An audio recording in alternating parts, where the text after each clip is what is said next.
Hello, and welcome to the course. I'm your host, Stephen, and today I'm speaking with Professor Robert Pape of the Department of Political Science. Professor Pape is the author of several books, including the influential Bombing to Win, Air Power and Coercion in War, and his commentary has appeared in the New York Times, Washington Post, and many other major outlets. He's advised the U.S. Air Force and multiple White Houses on matters of international security. One of his most notable recent works is the political geography of the January 6th insurrectionists. He's here today to discuss the many fascinating paths his work has taken him down, why the topics he studies are so very relevant at this point in American history, and how he became a University of Chicago professor. Professor Pape, it's really great to see you this morning. How are you doing? Terrific. It's a beautiful day here in Chicago. Thank you for joining us. Before we get too into the weeds, could you just tell us your position at the university and a little bit in layman's terms about what it is that you do and study? I'm a professor at the University of Chicago. I'm in the political science department. I'm director of the Chicago Project on Security and Threats.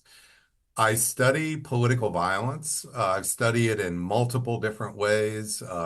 Over 30 years ago, my work started focusing on coercive air power. I wanted to know how America could use its instruments more effectively because with the Vietnam War, I saw we didn't do that very well.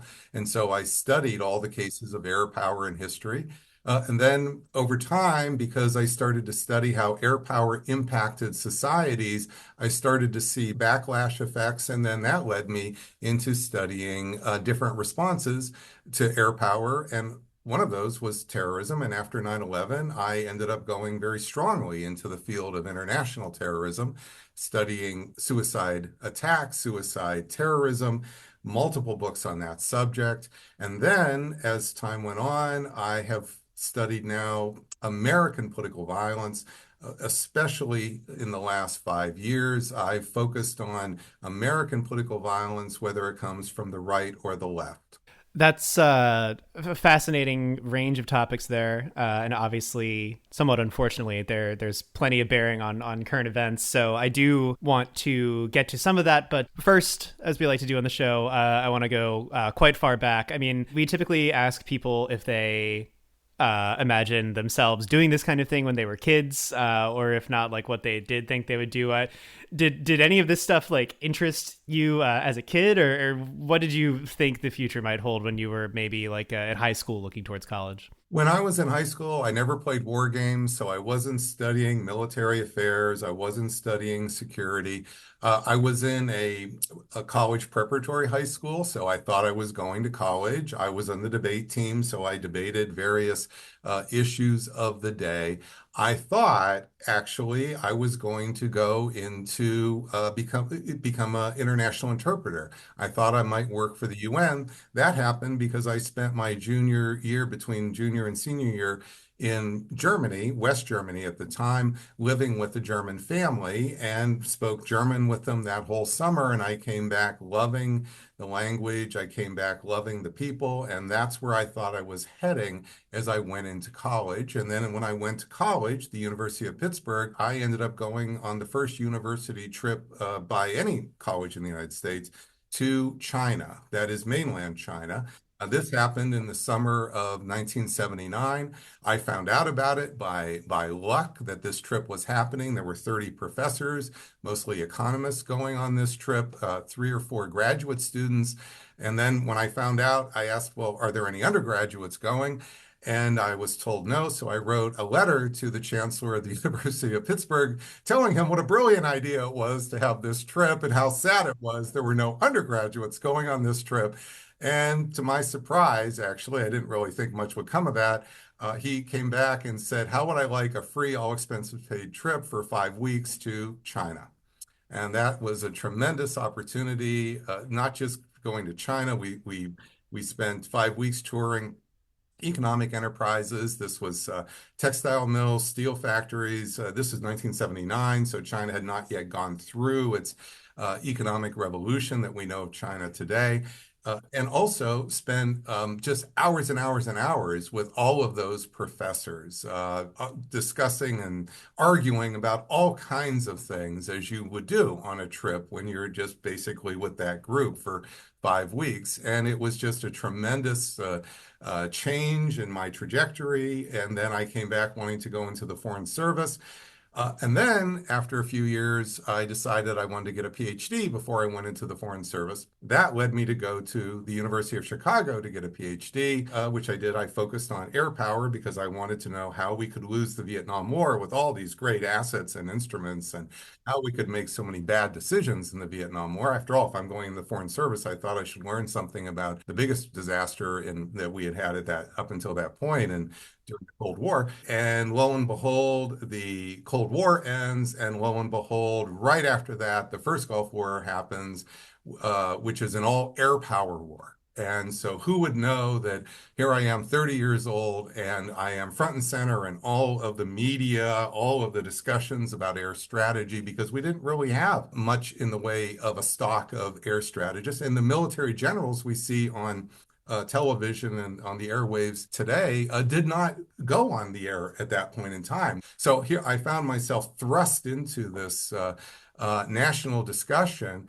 And then a year after that, the U.S. Air Force ends up offering me a job to come to Maxwell Air Force Base, Montgomery, Alabama, to help stand up a new school, an entire school built around air strategy to make improvements for officers who would become generals so they wouldn't make the same mistakes as Vietnam. So right on the same wavelength that I was on. And so I did that for 3 years. And then suddenly I found myself being offered yet another job at Dartmouth College. And then after 5 years, as I was coming up for tenure there, I found myself being offered a job at the University of Chicago as a tenured professor, back to where I got my PhD, which I never thought would have happened. So that trajectory is one where I never really planned any of those steps. They just simply happened. And I've been a kid in the candy store ever since I came back to Chicago in 1999. Well, I'm certainly glad to hear that it feels that way. Let me ask about one big moment there, which is the decision to do the PhD. Was that still primarily because you thought it was going to make you a better candidate for the Foreign Service? Did you see or have an eye towards other applications? Like what went into that choice? No, it really was because I had fallen in love with academia, the pursuit of knowledge. So I came back that summer of 1979. I end my first year as a freshman at the University of Pittsburgh. I spend that summer with those 30 professors. Well, those 30 professors started to invite me as a sophomore to take their graduate classes. That was quite unusual. So I ended up taking, not just getting a BA after 4 years at the University of Pittsburgh, but a master's degree. And in fact, I had another set of credits for another master's degree. I found that I could take not just 15 credit hours, but 21 credit hours. I found I could do that, and I essentially never went home, Stephen. I did Sounds this like it. even during the summers. I ended up getting tremendous number of A's. Of the nearly 900 people who graduated the University of Chicago when I did, I was number one. And that was because I had taken all these classes, so many of them graduate classes, and also doing quite well in those settings. And I just really loved it. And I love the idea of especially political theory. You see, because I was going into the Foreign Service, I thought it would be also a good idea as an undergraduate to study political theory, so I understood more about democratic theory, Mm-hmm. what it meant to be a democracy. And this was something that there were actually at the time in the 70s debates about this, because there were some folks, there was a famous scholar at the time, John Dunn at Cambridge, arguing that Brezhnev era Soviet Union was just as much a democracy as the United States. Well, I thought I should learn more about those debates and understand that more deeply, which is fundamentally a graduate subject, a graduate student subject. And that is how I ended up taking so many graduate classes and focusing so much actually in political theory. And so when I went to the University of Chicago, not so much study international relations, that was actually my secondary area. My main area was political theory. And yes, I thought it would help me, with the Foreign Service, but not in a like tactical way to kind of move up more quickly in the ladder, in a deeper, more intellectual way to understand what it was what did it mean to promote democracy? What was that really all about? Now, lo and behold, I go to the University of Chicago, and the very group that I wanted to study with in the first month, and this happens in graduate school, and many of your listeners will know, there was a certain professor, his name was Brian Barry. I really wanted to study with Brian Barry, and he said, Bob, it's really great to meet you. I'm going to Caltech. And so he picked up and left. So in my first few years at the University of Chicago, I took every political theory course there was. There was a group called Straussians, which I learned about. I worked for 2 years at the journal Ethics, which I did this as a editorial assistant, helping to process all the reviews and so forth. And it's because I just loved all the political theory that was happening in ethics. Russell Hardin was one of the big leaders of rational choice political theory at the time. I would go to his house for seminars every Tuesday evening. This was just really wonderful. But as time went on, I just never quite found that same niche I was looking for. And there was another younger set of faculty in international relations. John Mearsheimer, Duncan Sneidel, Charles Lipson. These were just brand new, newly minted PhDs. And they were just taking off, and they were doing fantastically interesting work in international relations. And so I found myself gravitating to that area.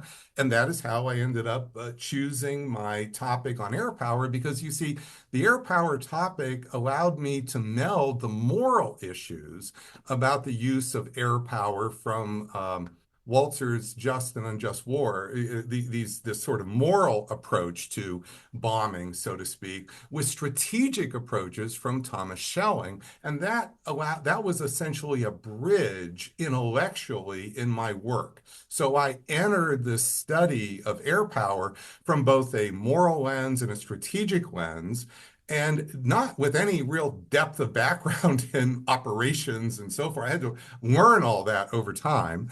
And it was just a really tremendous opportunity to come into a subject from some really quite novel vantage points.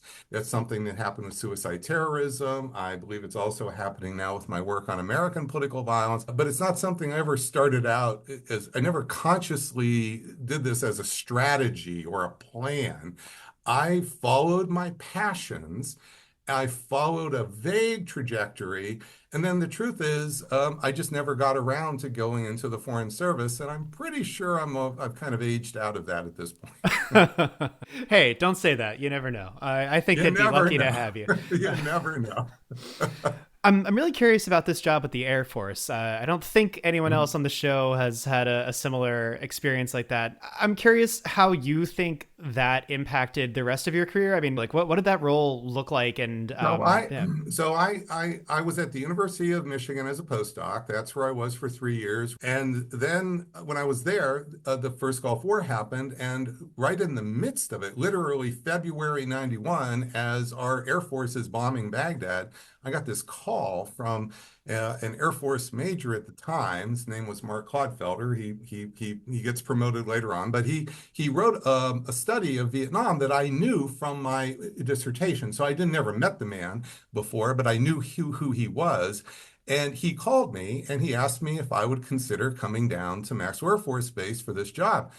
Well, it was a total surprise, and I had a lot of trepidation. I'm coming from a very university environment where there's, at the time, especially in the 1980s, the military were thought of the dunderheads, the strategic dunderhead. So we might think that there were biases against the military now. This was nothing like the 1980s, because again, we had just lost the Vietnam War.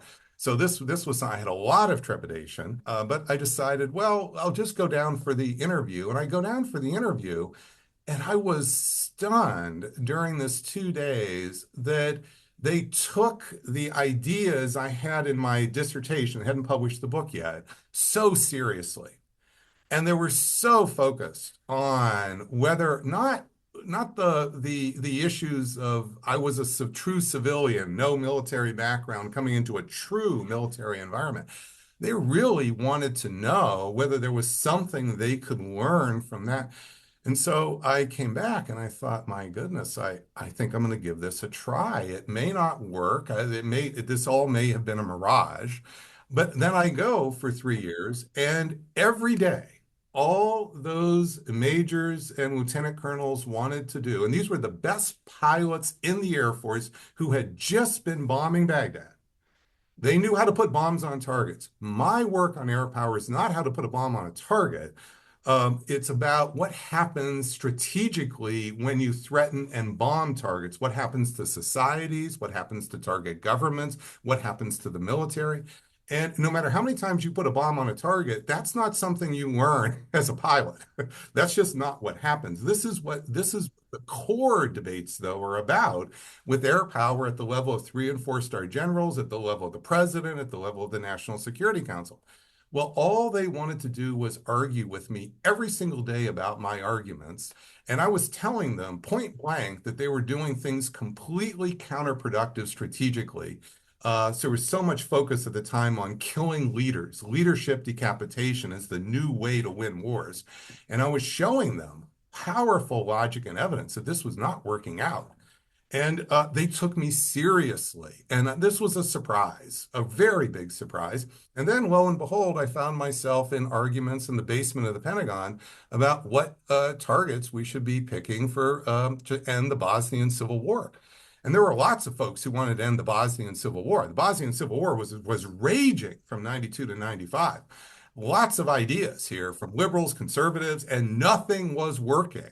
Well, I ended up making a set of arguments about why we should focus on a certain set of truly military targets and especially bridges between Serbia and Bosnia. Lo and behold, we do this in deliberate force, and lo and behold, it ends up making a huge contribution and ended that civil war. And that area has been mostly stable to this day.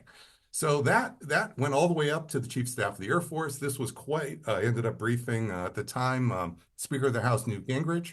This was really quite an opportunity for me as, again, somebody in his early 30s to see how the arguments, the data, the social science could actually play a role in saving lives. And this really impacted me tremendously. So we talk in academia about having policy relevant work, but it's rare that academics have an opportunity to see their arguments put into practice.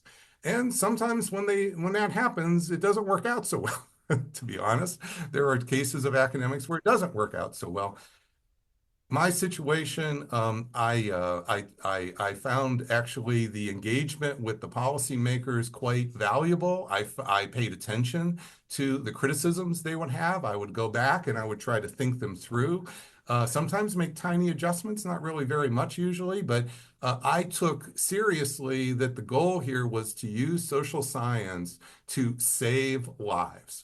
And that really was something I saw up close and personal in Bosnia with the Bosnian Civil War and the American Air Force. And that was something that has stayed with me to this day. You're talking about presenting these arguments and data and actually, seeing them have a real world effect, which I think must be quite wild. But how do you make those arguments? Like, what are you presenting to people in those cases? What kind of data are you bringing to the table to influence those decisions? Very much the same data you see publicly. So if you look at my book, Bombing to Win, which studies every air campaign in the 20th century, you will see patterns, you will see cause and effect arguments, you will see analysis, you will see deep dives into key cases. And the application of those findings to specific cases is that next step that happens in the briefings with the senior policy makers. And that is the step that is really probably, I would say, the presentations I make to the policymakers are 50-50. So it's not, let me tell you 95% what's just in my book and give you a summary of it, and then just 3 sentences, and now you go figure out how this applies.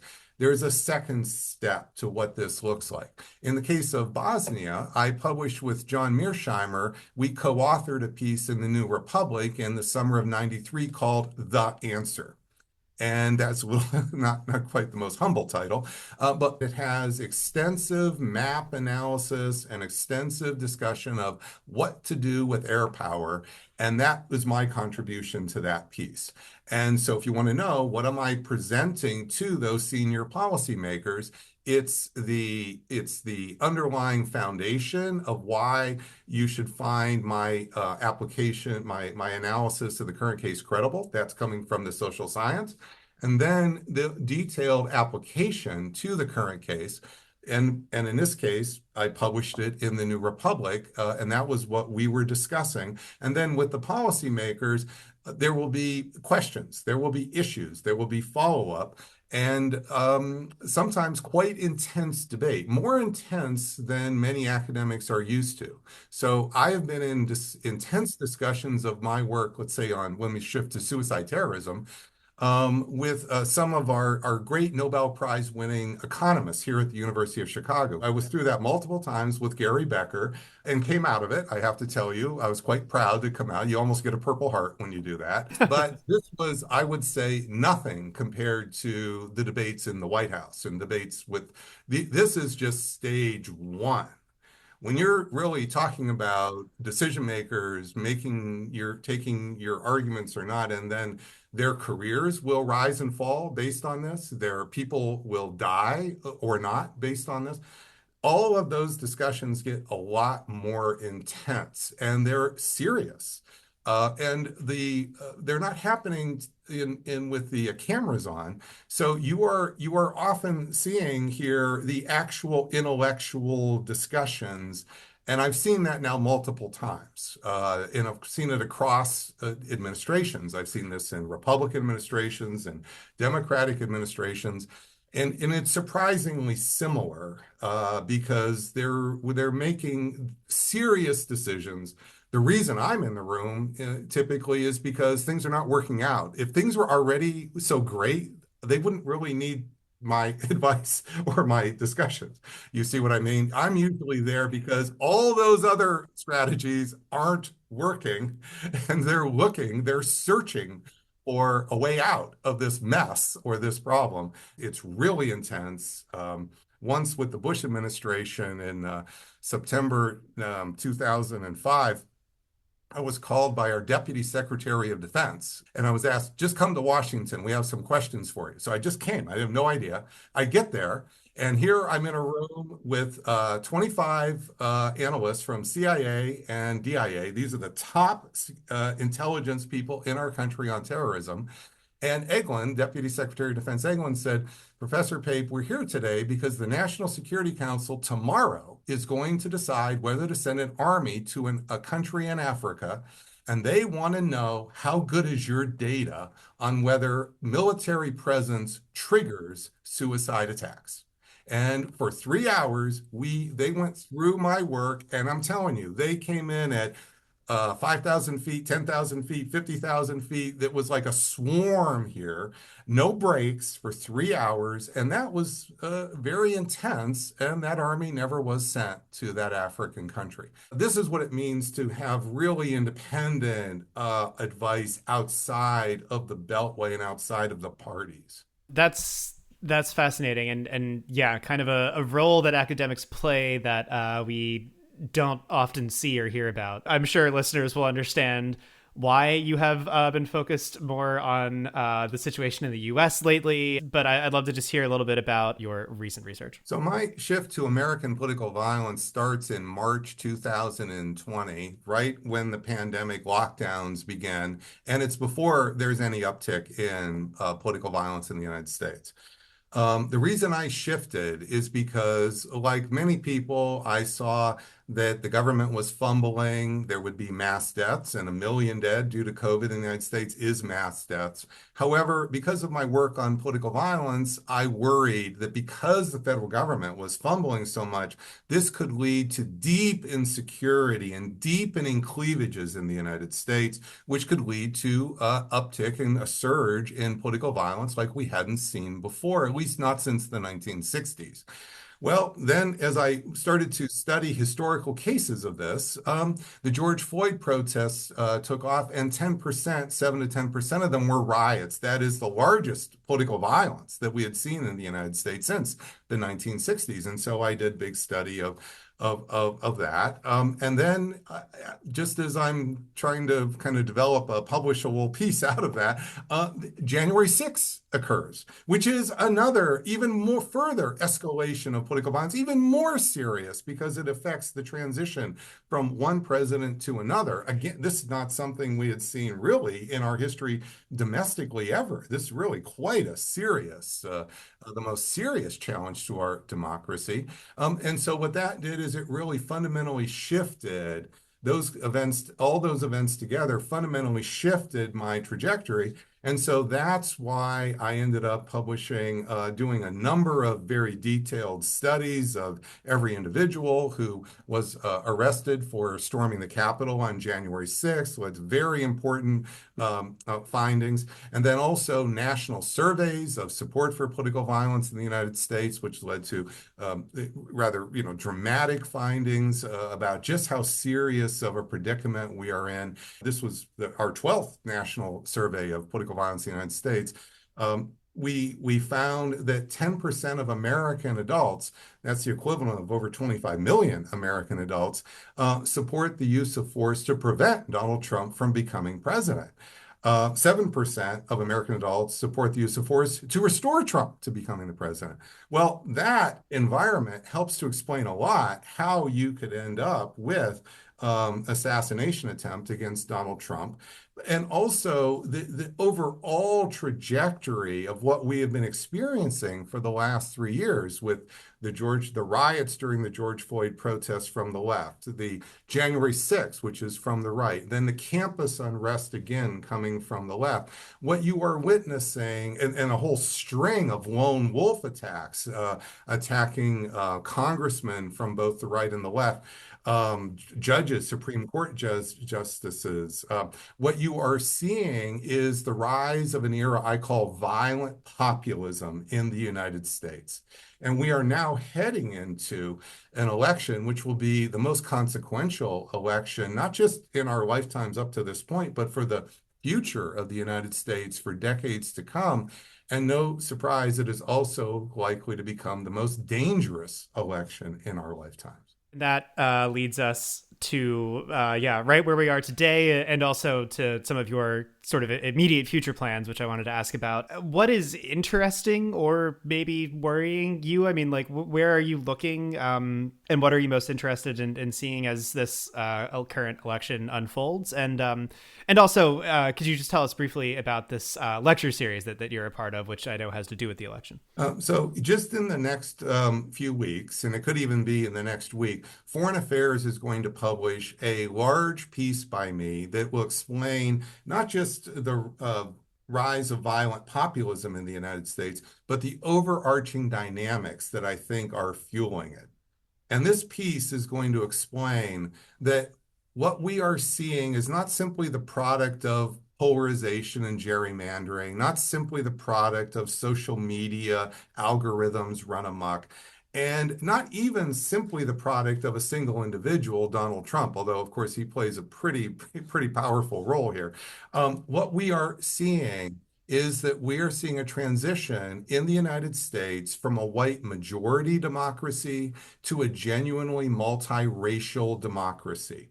In 1990, nearly 80% of Americans were white. That is non-Hispanic white. Today, that number is 61%. By 2035, that number is going to be just a little over 50%. And then in the few years after that, it's going to be under 50%.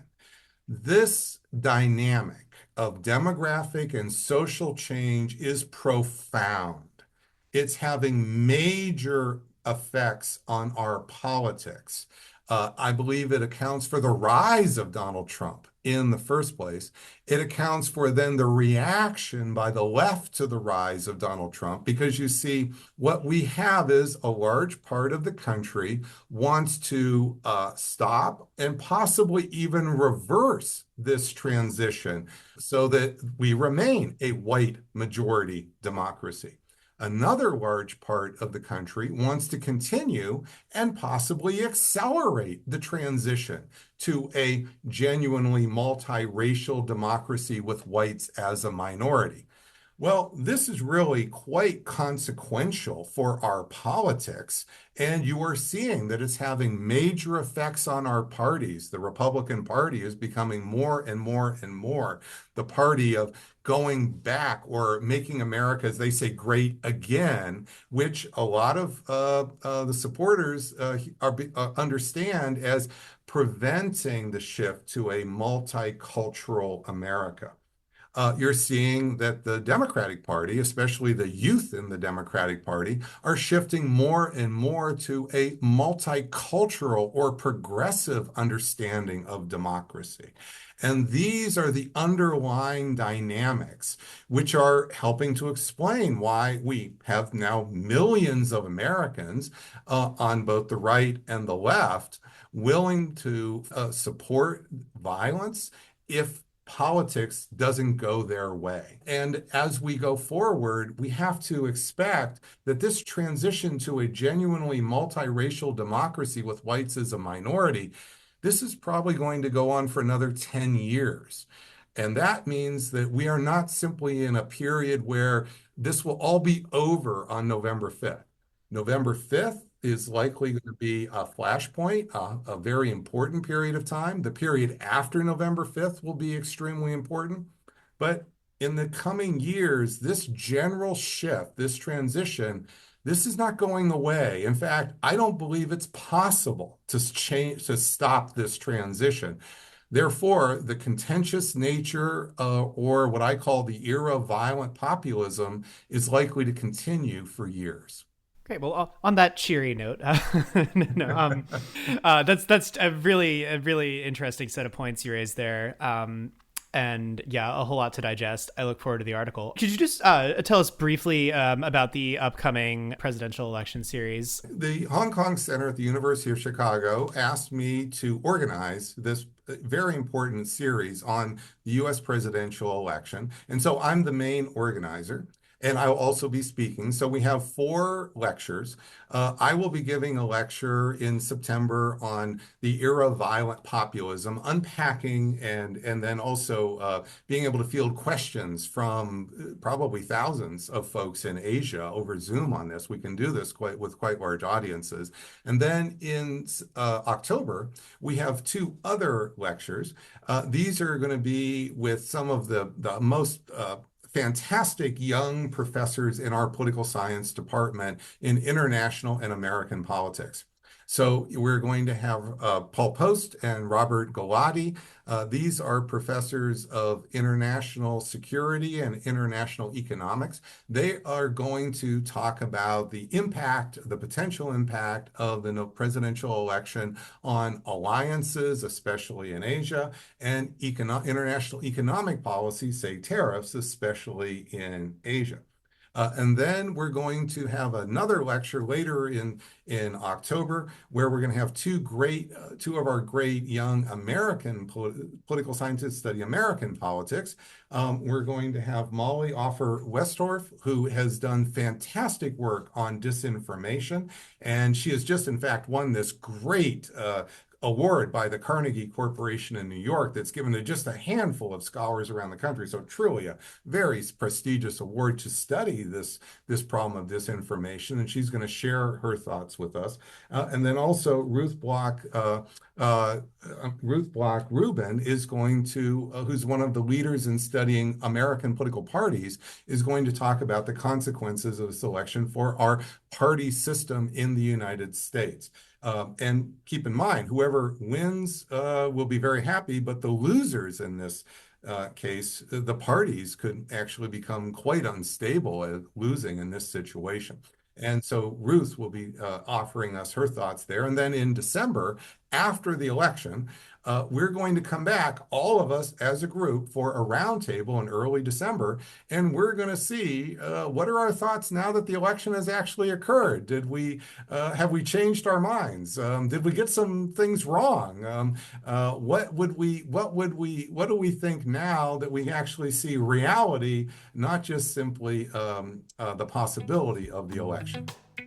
Thank you, Professor Pape, for your time today. And course takers, if you enjoyed today's interview, please check out the other ones.